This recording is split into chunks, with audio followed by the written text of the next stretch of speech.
Hi friends, ಎಲ್ಲರಿಗೂ ನಮಸ್ಕಾರ. ಮಂಜು ಕ್ರಿಯೇಟಿವ್ಸ್ಗೆ ಸ್ವಾಗತ. ಇಲ್ಲಿ ಒಂದು ಬ್ಯೂಟಿಫುಲ್ ಬುಟ್ಟ ಪ್ಯಾಟರ್ನ್ ನೋಡ್ತೀರಾ. ಈಗ ನಾನು ಫ್ಯಾಬ್ರಿಕ್ ಗ್ಲೂನ ಸ್ವಲ್ಪ ಅಪ್ಲೈ ಮಾಡಿ ಅದರ ಮೇಲೆ ಈಗ ಕುಂದನನ್ನು ಅಂಟಿಸ್ತಿದ್ದೀನಿ. ಇದು ಸ್ವಲ್ಪ ದೊಡ್ಡ ಗಾತ್ರದಲ್ಲಿದೆ. ವೈಟ್ ಕುಂದನು, 23 ನಂಬರ್ ನೀಡಲು, ಹಾಗೆ ಸಿಲ್ಕ್ ಥ್ರೆಡ್ 2 ಎಳೆ ದಾರ ತೊಗೊಳ್ತಾ ಇದ್ದೀನಿ. ಈ ಒಂದು ಬ್ಯೂಟಿಫುಲ್ ಬುಟ್ಟ ಪ್ಯಾಟರ್ನು ಕೊನೆ ತನಕ ನೋಡಿದಾಗ ಬಿಗಿನರ್ಸ್ಗೆ ನಿಜವಾಗ್ಲೂ ಹೆಲ್ಪ್ಫುಲ್ ಆಗಿರುತ್ತೆ. ಖಂಡಿತ ನೀವು ಇದನ್ನು ಟ್ರೈ ಮಾಡಿ ನಿಮ್ಮ ಒಂದು ಬ್ಲೌಸಲ್ಲೇ ಹಾಕ್ಕೊಳ್ಳಿ ಅಂತ ಹೇಳ್ತೀನಿ. ನೋಡಿ, ನಾವು ಕುಂದನ್ಸ್ ಅಂದರೆ ಜಸ್ಟು ಅದನ್ನು ಮಧ್ಯದಲ್ಲೋ ಅಥವಾ ಹೈಲೈಟ್ಗೆ ಯೂಸ್ ಮಾಡ್ಕೋತೀವಿ. ಬಟ್ ಇದನ್ನು ಈಗ ನಾನು ಎಂಬೋಸ್ಡ್ ಲುಕ್ಕು ಕೊಡೋದಕ್ಕೋಸ್ಕರ ಥ್ರೆಡ್ಡಿಂದ ಕವರ್ ಮಾಡ್ತಾಯಿದ್ದೀನಿ. ಅದಕ್ಕೆ ಫಸ್ಟು ನೇರವಾಗಿ ಆ ಕಡೆಯಿಂದ ಈ ಕಡೆಗೆ 2-3 ಸ್ಟಿಚಸ್ ಕೊಟ್ಟು ಈಗ ಅಡ್ಡಡ್ಡ ನಾನೇನು ಮಾಡ್ತಾಯಿದ್ದೀನಿ ಅಂತಂದರೆ ಈ ಒಂದು ದಾರದಿಂದ ಸಿಲ್ಕ್ ಥ್ರೆಡ್ 2 ಎಳೆ ದಾರ ತೊಗೊಂಡಿದ್ನಲ್ಲ, ಸ್ಯಾಟಿನ್ ಮೆಥಡಿಂದ ಅದನ್ನು ಕವರ್ ಮಾಡ್ತಾಯಿದ್ದೀನಿ. ಈ ರೀತಿ ಕವರ್ ಮಾಡೋದ್ರಿಂದ ನಮಗೆ ಅದೇ ಶೇಪಲ್ಲಿ ಆ ಕುಂದನ್ ಯಾವ ಶೇಪ್ ಇದೆಯೋ ಅದೇ ಶೇಪಲ್ಲಿ ಥ್ರೆಡ್ದು ಎಂಬೋಸ್ಡ್ ಲುಕ್ಕು ಸಿಗುತ್ತೆ. ಇದೇ ಥರ ನಾವು ಯಾವುದೇ ಥರದ ಶೇಪಲ್ಲಿ ಅಂದರೆ ತಿಲ್ಕ ಶೇಪ್ ಇರ್ಬೋದು, ರೌಂಡ್ ಇರಬಹುದು, ಸ್ವಲ್ಪ ನಮಗೆ ದೊಡ್ಡ ಗಾತ್ರದಲ್ಲಿರೋದನ್ನು ಈ ರೀತಿ ಅಂಟಿಸ್ಕೊಂಬಿಟ್ಟು ನಾವು ಈ ರೀತಿ ಥ್ರೆಡ್ ವರ್ಕಿಂದ ಅದನ್ನು ಫಿಲ್ ಮಾಡಿಕೊಂಡ್ರೆ ಆ ಎಂಬೋಸ್ಟು ತುಂಬ ಚೆನ್ನಾಗಿ ಉಬ್ಬಿಕೊಂಡು 3D ಎಫೆಕ್ಟಲ್ಲಿ ಕಾಣುತ್ತೆ. ಈಗ ನಾನು ಇದು ಕಂಪ್ಲೀಟಾಗಿ ಇದೇ ರೀತಿ ಆ ಒಂದು ಕುಂದನನ್ನು ಕವರ್ ಮಾಡ್ತಾ ಇದ್ದೀನಿ ಥ್ರೆಡ್ಡಿಂದ.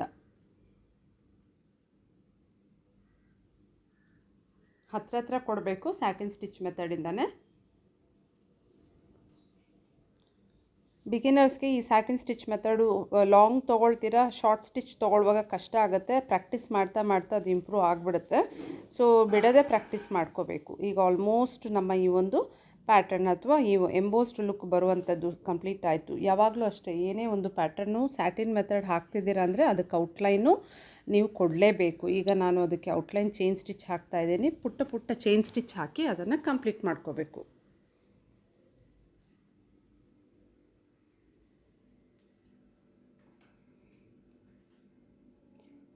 ಈಗ ನಾನು cotton thread same beads colour ತೊಗೊಂಡಿದ್ದೀನಿ. 2 ವೆರೈಟಿ ಬೀಡ್ಸು ಹಾಗೆ ಒಂದು ಚಮ್ಕಿಯನ್ನು ತೊಗೊಂಡಿದ್ದೀನಿ. ಚಮ್ಕಿ ನೋಡಿ ಬಟ್ಲಾಕಾರದಲ್ಲಿದೆ, ಸ್ವಲ್ಪ ದೊಡ್ಡ ಗಾತ್ರದಲ್ಲಿದೆ. ಈಗ ನೀಡಲ್ ಬಂದು ಲೋಡಿಂಗ್ ನೀಡಲ್ ಬರುತ್ತಲ್ಲ, ಬೀಡ್ಸ್ ಲೋಡ್ ಮಾಡ್ಕೊಳ್ಳೋದು, ಅದು ಚಿಕ್ಕದು ಫಸ್ಟು ತೊಗೊಳ್ಬೇಕು. ನಾವು ಪೋಣಿಸ್ಕೋಬೇಕು ದೊಡ್ಡದು, ಆಮೇಲೆ ಸೀಕ್ವೆನ್ಸು. ಇದೇ ರೀತಿ ನಾವು ಸೆಟ್ ವೈಸು ಇದನ್ನು ಒಂದು ನೀಡಲ್ಗೆ ಪೋಣಿಸ್ಕೋಬೇಕಾಗತ್ತೆ.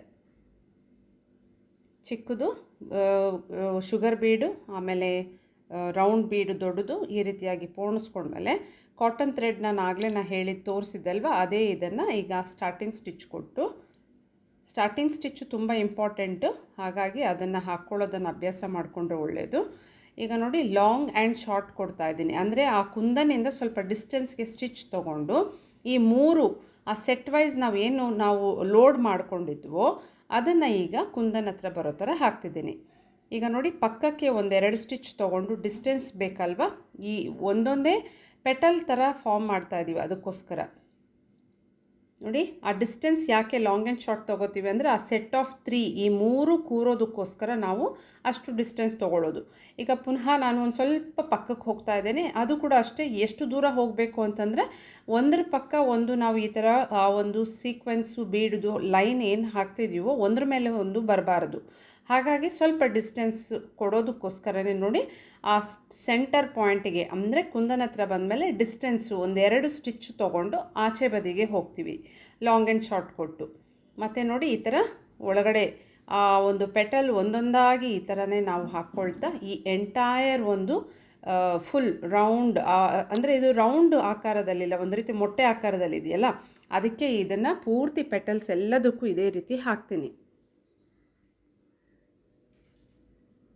ಇಲ್ಲಿ ನಾನು ಚಿಕ್ಕದಾಗಿರೋ ಶುಗರ್ ಬೀಡ್ ತೊಗೊಂಡಿದ್ದೀನಿ. ನೀವು ಕಟ್ ಬೀಡ್ ಬೇಕಾದರೆ ಹಾಕ್ಕೋಬೋದು. ಉದ್ದ ಇರೋದು ತೊಗೊಂಡ್ರೆ ಉದ್ದುದ್ದ ಬರುತ್ತೆ ಪೆಟಲ್ಸು. ಆ ರೀತಿ ಸುಮಾರು ಥರ ನಾವು ಬೇಕಾದ ರೀತಿಯಲ್ಲಿ ಚೇಂಜ್ ಮಾಡ್ಕೋಬೋದು. ಈಗ ಇದಿಷ್ಟನ್ನು ಕಂಪ್ಲೀಟ್ ಮಾಡೋಣ.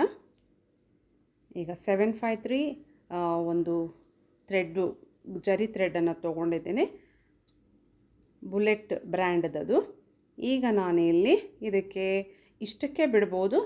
ನೀಡಲ್ ಬಂದು ನಂಬರು 23 ಕ್ರೋಶಾ ನೀಡಲು. ಓಕೆ, ಈಗ ಇಲ್ಲಿ ನಾನೇನು ಮಾಡ್ತಿದ್ದೀನಿ ಅಂದರೆ ಒಂದು ಚಮ್ಕಿಯ ಸುತ್ತಲೂ ಆ ಒಂದು ಪೆಟಲ್ ಫಾರ್ಮೇಷನ್ ಕೊಡೋದಕ್ಕೋಸ್ಕರ ಹಾಕ್ತಾ ಇದ್ದೀನಿ ಈ ರೀತಿ. ನೋಡಿ ಒಂದೊಂದು ಪೆಟಲ್ ಬರೋದಕ್ಕೆ ನೋಡಿ ತುದಿಯಲ್ಲಿ ನಾವು ಶಾರ್ಪಾಗಿ ಬರೋದಕ್ಕೆ ಪುಟ್ಟದಾಗಿ ಲಾಕ್ ಕೊಟ್ಟು ಟರ್ನ್ ಮಾಡ್ಕೋಬೇಕು. ಇನ್ಸೈಡ್ ಹೋಗಿ ಮತ್ತು ನಾವು ಔಟ್ಸೈಡ್ ಬರ್ತೀವಿ. ಈ ರೀತಿ ಹಾಕಿದಾಗ ಅದು ಇನ್ನು ಸ್ವಲ್ಪ ದೊಡ್ಡದಾಗೂ ಕಾಣುತ್ತೆ, ತುಂಬ ಚೆನ್ನಾಗಿರುತ್ತೆ. ನಾವು ಅಷ್ಟೇ ಆಗಲೇ ಹಾಕಿದಷ್ಟಕ್ಕೂ ಬಿಡ್ಬೋದಾಗಿತ್ತು. ಆದರೆ ಸ್ವಲ್ಪ ಜರಿ ಥ್ರೆಡನ್ನು ಯೂಸ್ ಮಾಡಿ ನಾವು ಅದಕ್ಕೆ ಔಟ್ಲೈನೆಲ್ಲ ಈ ರೀತಿಯಾಗಿ ಪೆಟಲ್ ಆಕಾರದಲ್ಲಿ ಕೊಟ್ಟಾಗ ಇನ್ನು ಸ್ವಲ್ಪ ಚೆನ್ನಾಗಿ ಕಾಣುತ್ತೆ. ನೀವು ಬೇಕಂತಂದರೆ ಮಧ್ಯದಲ್ಲಿ ಈ ಎಲ್ಲ ಕಂಪ್ಲೀಟಾಗಿ ಆ ಒಂದು ಪೆಟಲ್ದೆಲ್ಲ ಕೊಟ್ಟಾದಮೇಲೆ ಆ ಪುಟ್ಟ ಆ ಒಂದು ಪೆಟಲ್ ಮಧ್ಯದಲ್ಲಿ ಕೂಡ ಲವಂಗ ಸ್ಟಿಚ್ಚು ಕಲರ್ ಕಾಂಬಿನೇಷನ್ ನೋಡ್ಕೊಂಡು ಕೂಡ ಹಾಕ್ಕೋಬೋದು. ಇನ್ನು ಸ್ವಲ್ಪ ದೊಡ್ಡದು ಮಾಡ್ಕೊಂಡು ಹಾಕ್ಕೊಂಡ್ರೂ ಚೆನ್ನಾಗಿರುತ್ತೆ. ಈ ರೀತಿ ಒಂದು ಚಿಕ್ಕ ಮೋಟಿವನ್ನು ನಾವು ದೊಡ್ಡದು ಮಾಡ್ಕೊಂಡು ಕೂಡ ಹೋಗ್ಬೋದು. ಈಗ ನಾನು ತೋರಿಸ್ತಿರೋದು ನಿಜವಾಗ್ಲೂ ತುಂಬ ಚೆನ್ನಾಗಿರುತ್ತೆ. ಇದನ್ನು ನೀವು ಬ್ಲೌಸಸ್ಸಲ್ಲಿ ಅಲ್ಲಲ್ಲಿ ಬುಟ್ಟಾಸ್ ಥರ ಹಾಕ್ಕೊಂಡು ಫ್ರಂಟ್ ನೆಕ್ಕು ಬ್ಯಾಕ್ ನೆಕ್ಕು ಸಿಂಪಲಾಗಿ ಇಟ್ಟರು ಸಾಕು, ತುಂಬ ಗ್ರ್ಯಾಂಡಾಗಿರುತ್ತೆ. ನೋಡ್ತಾ ಇದ್ದೀರಲ್ಲ, ಈ ರೀತಿ ಹಾಕಬೇಕು. ಆಲ್ಮೋಸ್ಟ್ ಈಗ ಕಂಪ್ಲೀಟ್ ಆಯಿತು. ಈಗ ಹಾಗೆ ನಾವೇನು ಮಾಡಬೇಕು ಅಂತಂದರೆ ಈ ಔಟ್ಲೈನ್ ಹಾಕಿದ ಮೇಲೆ ಒಳಗಡೆ ಇರುವಂತಹ ಒಂದು ಥ್ರೆಡ್ಡಿಂದ ಹಾಕಿ ಲೋಡ್ ಮಾಡಿದ್ವಲ್ಲ, ಅದಕ್ಕೂ ಸುತ್ತಲೂ ಜರಿ ಥ್ರೆಡ್ಡಿಂದ ಔಟ್ಲೈನ್ ಕೊಡ್ತೀನಿ. ಆಗ ಇದು ಇನ್ನೂ ಚೆನ್ನಾಗಿ ಕಾಣುತ್ತೆ. ಇದಾಗಲೇ ನಾನು ಆನ್ಲೈನ್ ಕ್ಲಾಸಸ್ ಕಂಡಕ್ಟ್ ಮಾಡ್ತಿದ್ದೀನಿ. ನನ್ನ ಹತ್ರ ನೀವು ಕಲಿಬೇಕು ಅಂತಂದರೆ ಖಂಡಿತ ವಾಟ್ಸಪ್ಗೆ ಮೆಸೇಜ್ ಮಾಡಿದರೆ ಹೆಚ್ಚಿನ ಮಾಹಿತಿ ಸಿಗುತ್ತೆ. ಕ್ಲಾಸಿನ ಕುರಿತಾದ ಮಾಹಿತಿಗಳನ್ನು ತಿಳ್ಕೊಂಡು ಜಾಯ್ನ್ ಆಗ್ಬೋದು. ಡೈಲಿ ಕ್ಲಾಸ್ ಇರುತ್ತೆ, 1 ಅವರು, 3 ಮಂತ್ಸ್ ಕೋರ್ಸ್ ಆಗಿರೋದ್ರಿಂದ ಆರಾಮಾಗಿ ನೀವು ಕಲಿತು ಒಳ್ಳೆ ಆರಿ ಡಿಸೈನರ್ಸ್ ಆಗ್ಬೋದು ಫ್ರೆಂಡ್ಸ್. ಸೊ ಈ ಕೂಡಲೇ ನಿಮಗೆ ಕಲಿಬೇಕು ಅಂತಂದರೆ ವಾಟ್ಸಪ್ಗೆ ಮೆಸೇಜ್ ಮಾಡ್ಬೋದು, ಅಥವಾ ನೀವು ಕಾಲ್ ಕೂಡ ಮಾಡಬಹುದು.